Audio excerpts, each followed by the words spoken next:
12th ના student ને કે 10th ના સ્ટુડન્ટ ને હું એવું કહું ને કે સાયન્સ કેમ લેવું છે, કોમર્સ કેમ લેવું છે, મેડિકલમાં કેમ જવું છે, તો એની પાસે વાય નો કદાચ જવાબ હોય, કદાચ. પણ અત્યારે હું તમને એ સવાલ નહીં પૂછી શકું દર્શનભાઈ કેમ ગિફ્ટમાં છો, કારણ કે આપણે પ્રોફેશનલી અને પર્સનલ લાઈફમાં કેમ દરિયાની વચ્ચે આવી ગયા છે, ત્યાંથી આપણે હવે પાછા નથી જવાનું. મેરેજ લાઈફમાં પણ હોય આપણે બધા જ, કે બિઝનેસ લાઈફમાં હવે આપણે પાછળ જવાનું નથી. હવે જે છે આપણે અહીંયાથી ખાલી આગળ જઈને પેલે પાર જ જવાનું છે. સો વાય ફેક્ટર કદાચ આ ક્વેશ્ચન એક બિઝનેસમેન માટે અત્યારે એટલો જરૂરી નથી, પણ એમ છતાં પણ આ બુકની અંદર છે ને પહેલું પેજ અમે ખાલી રાખ્યું છે કે વાય ફેક્ટર. તો એના માટે એમાં તમારે લખવાનું છે વોટ વી ડુ. તમારે તમારા બિઝનેસ નું નેમ લખવાનું છે. જે ચેપ્ટર 1 છે ને વાય, એમાં તમારે ફક્ત તમારા બિઝનેસ નું નેમ લખવાનું છે. હવે એ તો આપણે બહુ ઇઝીલી લખી નાખ્યું. મને ખબર છે કે હું ગિફ્ટ નું કરું છું, એજ્યુકેશનમાં છું, કે બાઇકમાં છું, કે ફાયર સેફટીમાં છું. Then next why. તમારી પાસે 3 સ્ટેપ સુધીનો જવાબ હોવો જોઈએ. વાય, હું કેમ એ બિઝનેસમાં છું, એનો જે જવાબ આવે છે અગેન વાય, કેમ, અગેન વાય. જો તમે 3 સ્ટેપ સુધી ગયા છો ને તો હવે તમારે ખાલી આગળ જ વધવાનું છે. પણ જો તમે આ 3 સ્ટેપ્સમાં જ અટકી ગયા છો ને તો સૌથી પહેલો સ્ટેપ કે 3 વાય ક્લિયર કરો. આપણે બધા જે ફિલ્ડમાં છીએ, કોઈ જબરજસ્તીથી આવ્યું હશે, કોઈને કઈ નહીં મળ્યું એટલે ચલો આ કરી લઉં, કોઈકનો ફેમિલી બિઝનેસ હશે, કોઈકની ચોઇસ હશે, દરેકના અલગ અલગ રીઝન હશે. તો તમે ચોઇસ થી છો કે ચોઇસ થી નથી, પણ ભલે તમે બાય ડિફોલ્ટ પણ અંદર ચાલ્યા જ ગયા છો, તો હવે મનમેળ કરીને આ વાય શોધો. ગમે કે નહીં ગમે, વાય શોધો કે હું અહીંયાથી શું મેળવી શકું છું. કેમ આજ બહુ બધી ઓપોર્ચ્યુનિટી. મેડમ ફેશન ઇન્ડસ્ટ્રીઝમાં કેમ છો, તો તમને કદાચ ફેશનનો પહેલેથી શોખ હતો, કેમ શોખ હતો, કેમ. એ 3 વાય સુધી આપણે જવાનું છે. જો તમે 3 વાય કમ્પ્લીટ કરશો તો મતલબ હવે આપણે ખાલી અહીંયાથી આગળ જ વધવાનું છે. પણ જો આ 3 વાય ક્લિયર નથી ને તો આપણે એક ટ્રેપમાં છીએ. એક ટ્રેપમાં મતલબ શું છે ખબર? હવે એવા સ્ટેજમાં છે કે ફિક્સ ખર્ચા છે, મહિને ગમે તે રીતે આટલું આવી રહી છે, મારું તંત્ર ચાલે છે ને એ ચાલતું જ રહેશે, એનાથી વધારે સ્કેલેબલ નહીં થશે. કેટલા બિઝનેસ આપણા આ વર્લ્ડમાં કેટલા બિઝનેસ છે? વર્લ્ડમાં બિઝનેસ કંપની કેટલી આખા ઓલ ઓવર વર્લ્ડમાં? 300 મિલિયન.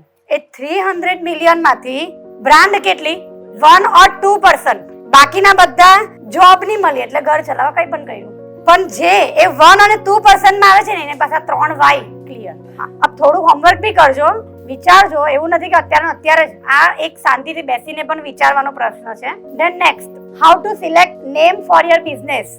હવે એવું લાગશે કે આ અત્યારે જરૂરી છે, બિઝનેસના નેમ તો બધાનો ઓલરેડી છે. આમાંથી કેટલા લોકો એવા બી હશે, મારે કોઈની માન્યતા પર કહેવાય ને મજાક નથી ઉડાડવાનો, કે અમુક વાર બહુ થાકી જાય ને પછી આપણે છેલ્લે શું કરીએ ખબર? કોઈ વાસ્તુ પાસે જઈએ, કોઈ એસ્ટ્રોલોજર પાસે જઈએ, એટલે આપણે શું કહેશે ખબર? તમારા નામમાં ડબલ ઈ કરો, તમારા નામમાં આઈ કરો, આ કરો. પણ આપણા બિઝનેસના નેમ શું હોય છે ખબર? કૃષ્ણા ફેશન, કંચન જ્વેલર્સ, ચાંદની opticals, Ashoka finance.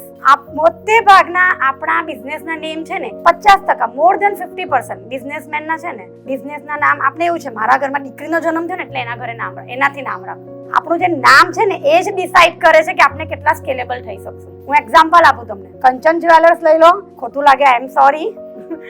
Tanishq, Dolly food એક એક્ઝામ્પલ, ઝોમેટો, સ્વિગી. કૃષ્ણા ઓપ્ટિકલ્સ, લેન્સકાર્ટ. તો એ જે બિઝનેસ નેમ છે ને એ એમને એમ નથી વિચારાતું કે મારા ઘરમાં જન્મ થયો, નો ડાઉટ લક્ષ્મીનો જન્મ થયો છે, મારા ઘરમાં પણ દીકરો છે, અથવા અમુક લોકો ભગવાનના નામથી રાખે છે. નો ડાઉટ વિશ્વાસ હોય, મને પણ બહુ જ છે. એવું નથી કે હું નાસ્તિક છું, મને ભગવાન પર ભરોસો નથી. પણ એ નામ, એ પહેલું ફેક્ટર વાય અને બીજું ફેક્ટર નેમ, એ ડિસાઈડ કરે છે કે આપણો બિઝનેસ કેટલો સ્કેલેબલ થઈ શકે છે.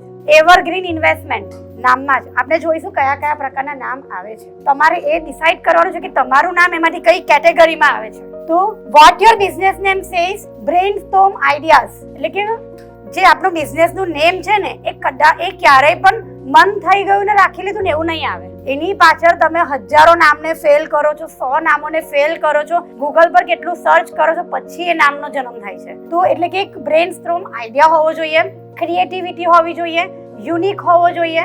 એ પણ પોઈન્ટ્સ આગળ આવશે. ધેન રિફ્લેક્ટ બ્રાન્ડ વેલ્યુ, બુકમાં છે જ, આપણે થિયરી પણ નહીં જઈશું. એટલે કે આપણું બિઝનેસ નેમ કેવું હોય કે જે આપની બ્રાન્ડ વેલ્યુને રિફ્લેક્ટ કરે. જેમ આમાં એક એક્ઝામ્પલ છે એવરગ્રીન ઇન્વેસ્ટમેન્ટ, એટલે કે ઓલ ટાઈમ આપણે શું રાખીએ? રુચિ ઇન્વેસ્ટમેન્ટ. આપણે જનરલી આવું રાખીએ છીએ. પછી એ આપણા બિઝનેસના ક્લાયન્ટ પણ આપણા નિયર ડિયર જ હોય મોસ્ટલી, અથવા તો નેટવર્કિંગ પ્લેટફોર્મમાં જોડાઈ ગયા, 6 મહિના ગયા, ચલો હવે કોઈક તો બિઝનેસ આપીએ. કોઈક ગીવર પણ હોય છે, એટલે બહુ મુસીબતથી બિઝનેસ મેળવવો પડે છે. તો ધેન એડિડાસ, મીનિંગ ખબર છે કોઈને? સ્પોર્ટ્સમાં પાવરફુલ હોય ને એને એડિડાસ કહેવાય.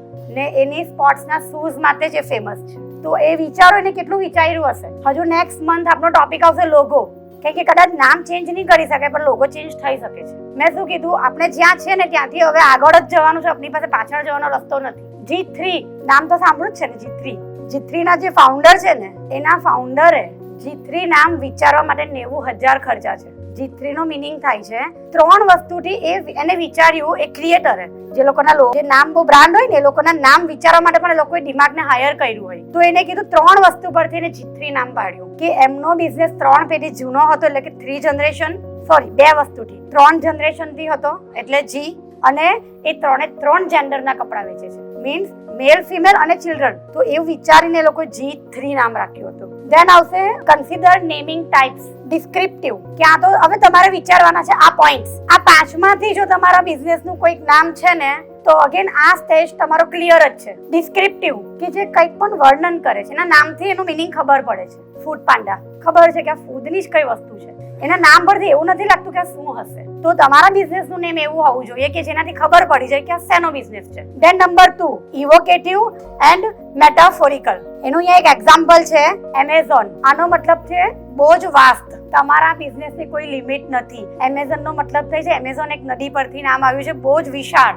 ને જેનો લોગો પણ જોજો A અને Z એરો છે, એટલે કે A to Z બધું જ આવી જાય. તો ક્યાં તો તમારા બિઝનેસ એકદમ વાસ્ટ લેવલ પર જઈ શક્યો હોવો જોઈએ, કોઈ લિમિટેશન નહીં હોવી જોઈએ. ધેન ઇન્વેન્ટેડ ઓર એબ્સ્ટ્રેક્ટ, કોઈ ગુણધર્મ ધરાવતો હોવો જોઈએ અથવા તો કંઈક ક્રિએટિવ હોવું જોઈએ કે સાંભળીને લોકોના મોઢા પર બેસી જાય. ઝોમેટો, સ્વિગી, એનો કોઈ મિનિંગ નથી, પણ આપણે એ ઝોમેટો, સ્વિગી આપણે ભૂલતા પણ નથી. ઝોમેટો બોલે એટલે તરત ક્લિક થાય, ભૂખ લાગી છે ઝોમેટો. તો કંઈક તમારું એવું ઇન્વેન્શન હોવું જોઈએ.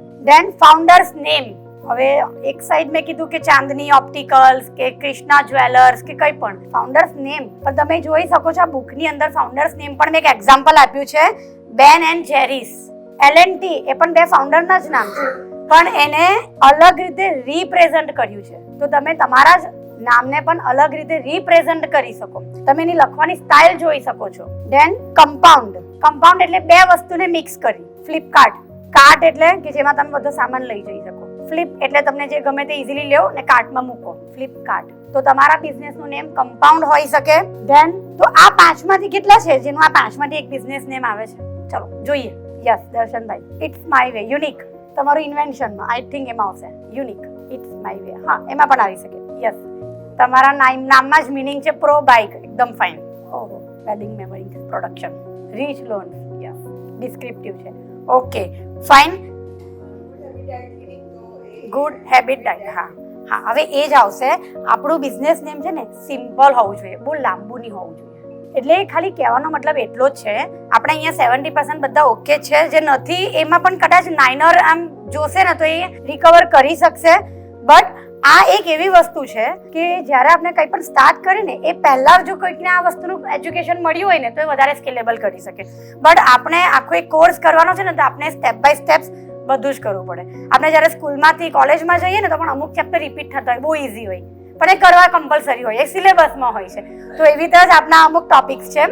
ધેન આપણું જે બિઝનેસ નેમ હોય ને સિમ્પલ હોવું જોઈએ. કેટલાના બિઝનેસ નેમ એવા હોય છે ને જેના પ્રોનાઉન્સિએશન જ આપણે બોલી જ નહીં શકતા હોઈએ ને પછી છોડી દઈએ. આપણે એને પ્રોપરલી વાંચી જ નહીં શકીએ. મારી પોતાની સાથે એવું થયું છે, ત્યારે એવું થાય કે મને ઇંગ્લિશ નથી આવડતું પણ આપને ખ્યાલ જ નહીં આવે. તો ઓલવેઝ બિઝનેસ નેમ છે ને બહુ જ સિમ્પલ હોવું જોઈએ કે ઇઝીલી કોઈ પણ બોલી શકે. એન્ડ ચેક ફોર અવેબિલિટી, આ તો લીગલ પોઈન્ટ છે કે ચેક કરો કે આ નામ ઓલરેડી કોઈ કે રાખ્યું તો નથી. આ બહુ સિમ્પલ પોઈન્ટ છે. હા, આ તમે જોઈ શકો છો, અમુક એક્ઝામ્પલ આપણે આપ્યા છે અહીંયા. હા, હવે પેટીએમ. કદાચ આ તમારા આમાંથી કદાચ કોઈકના ક્વેશ્ચન મનમાં જે આવતો હશે ને એનું આન્સર છે કે આટલો બધો બિઝનેસ આગળ વધી ગયો, હવે નામ ચેન્જ કરીને પાછળ જવાય નહીં. હવે કોઈ ડોક્યુમેન્ટેશન ચેન્જ થવાના નથી ને કરવાના પણ નહીં. પેટીએમ એનું બ્રાન્ડ નેમ છે ને એનું કંપની નેમ છે 97 કોમ્યુનિકેશન લિમિટેડ. એટલે તમે તમારું કંપની નેમ આ જ રાખી તમે બ્રાન્ડ નેમ ચેન્જ કરી શકો છો. જેમ આપણે કોઈકને સલાહ લઈએ તો કે ને કે ડબલ આઈ કરી દો તમારો બિઝનેસ બહુ ચાલશે, તો એ કરીએ જ છે. તો ત્યારે આપણે આપણા ડોક્યુમેન્ટેશનમાં ચેન્જ નથી કરતા, તો તમારે ડોક્યુમેન્ટેશન ચેન્જ કરવાની જરૂર નથી. પણ company name and brand name એ અલગ છે. ને આ જે નેમ અહીંયા પોઈન્ટ્સ છે એ બ્રાન્ડિંગ માટેના છે.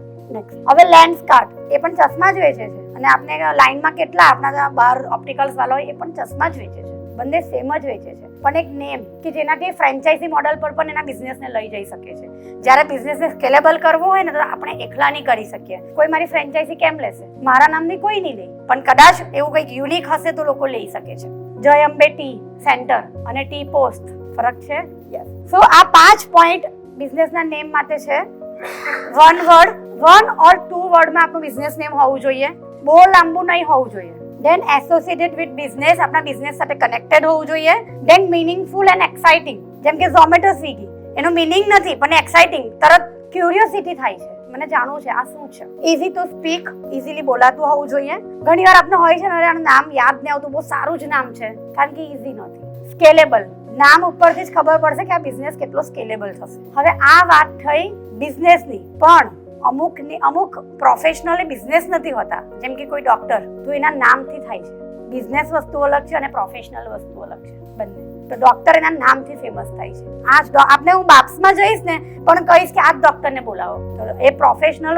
શાહરુખ ખાન, અમિતાભ બચ્ચન નામથી ફેમસ છે કારણ કે એમનું પ્રોફેશન છે, પોતે જ એક બ્રાન્ડ છે. પણ શાહરુખ ખાન તો એની પોતાની એક પ્રોડક્શન હાઉસ પણ છે, તો SRK. પણ એટલે ક્યાં તો આપણે પોતે બ્રાન્ડ હોવા જોઈએ, ક્યાં તો આપણું બિઝનેસ બ્રાન્ડેડ હોવું જોઈએ. બેમાંથી એક તો હોવું જ જોઈએ, તો જ આપણો બિઝનેસ સ્કેલેબલ થઈ શકે છે. Thank you so much. મને બહુ સિરિયસ માહોલ લાગ્યો. કોઈકને કોઈ ક્વેરી હોય તો પૂછી શકો છો, બાકી હું ઓન ટાઈમ જ છું ને આપણે આપણું નેક્સ્ટ આગળ સ્ટાર્ટ કરીશું. અને તમારા ધ્યાનમાં આવા કોઈક વ્યક્તિ હોય જે સ્ટાર્ટઅપ કરે છે અથવા તો એના બિઝનેસમાં સ્ટક છે ને એને અમુક રિસ્ટ્રક્ચરની જરૂર છે, તો તમે એનો કોન્ટેક્ટ કરાવી શકો છો. Okay, thank you so much. Tagline કઈ હોવી જોઈએ, કઈ લેંગ્વેજ? અમારા મોર્નિંગના બેચમાં છે ને અમે ટેગલાઇન પર સેશન લીધું ને તો આઈસ્ક્રીમ મેન્યુફેક્ચરની ટેગલાઇન ચેન્જ કરી નાખી. એટલે એ સેશન આપણો નેક્સ્ટ મંથમાં આપનો લોગો અને ટેગલાઇન જ આવશે. Okay, thank you so much. Now over to you Ravibhai.